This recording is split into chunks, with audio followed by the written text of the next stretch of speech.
आप सभी भक्तों को सिद्धपीठ श्री मनोकामेश्वरी कालका मंदिर की ओर से जय माता की, जय गुरुदेव। आज का हमारा टॉपिक है वाणी। ऐसी वाणी बोलिए मन का आपा खोए, औरन को शीतल करे आपहु शीतल होए। हमें हमेशा ऐसी वाणी बोलनी चाहिए जिससे हमारे अंदर का अहंकार दूर हो और साथ ही दूसरे व्यक्ति को शीतलता प्रदान करे। वाणी में ही प्रेम है और वाणी में ही द्वेष है।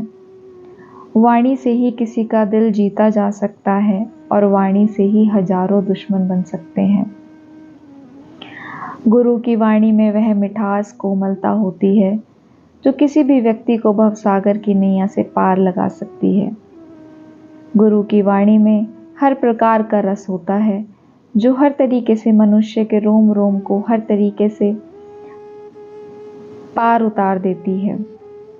गुरु की वाणी को अमृत वाणी कहा जाता है क्योंकि हर शब्द में उस परमात्मा की शक्ति का अंश होता है जो मनुष्य के दुखों का निवारण कर देती है। संत की हर वाणी में एक ऐसा राज छुपा हुआ होता है जो हर कोई नहीं जान सकता। उसको जानने के लिए आपको मन और आत्मा को शुद्ध करके गुरु के शरण में बैठना चाहिए। उनके हर शब्द को ध्यान से सुनना चाहिए। भक्तों कहते हैं कि गोली का घाव फिर भी भर जाता है लेकिन बोली का घाव कभी नहीं भरता। अपने मुख से सदैव ऐसी वाणी बोलिए जो आपको भी शीतलता प्रदान करे और दूसरों के मन को भी भा जावे। शब्द और वाणी में इतना ही अंतर है, जब शब्द को जोड़ा जाता है तब वाक्य बनता है और वही वाक्य जब मुख से बोला जाता है तब उसको वाणी कहते हैं।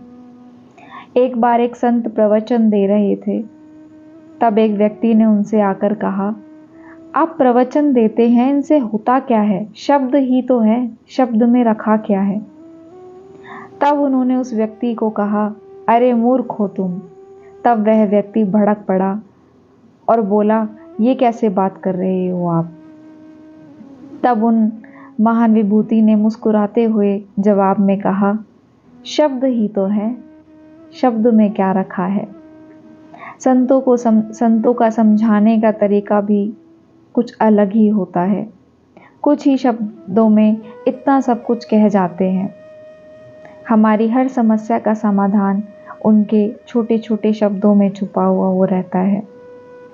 हम सवाल कुछ और करते हैं और जवाब वो पहेलियों में बुझाते हैं। उस पहेली को सुलझाना ही एक शिष्य का धर्म होता है और कर्म होता है।